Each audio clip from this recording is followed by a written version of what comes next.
دوستو جرمنی میں رہنے والی ایک نوجوان خاتون جو خدا کو نہیں مانتی تھی، خدا کے وجود کا انکار کرتی تھی اور کسی بھی مذہب کو نہیں مانتی تھی، اس نے 2 سال تک اسلام کے بارے میں گہری تحقیق اور مطالعہ کرنے کے بعد اسلام قبول کر لیا۔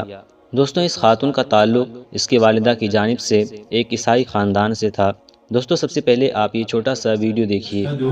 أشهد أن لا إله إلا الله وأشهد أن محمدا عبده ورسوله الله أكبر الله أكبر۔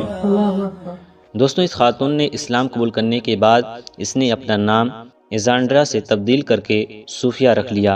صوفیہ کا یہ کہنا ہے کہ اسلام کی تعلیمات، اعلیٰ اخلاق اور روحانی سکون نے اس کے دل کو متاثر کیا، جس کے بعد اس نے سچ کی تلاش میں اسلام کو اپنی زندگی کا راستہ بنا لیا۔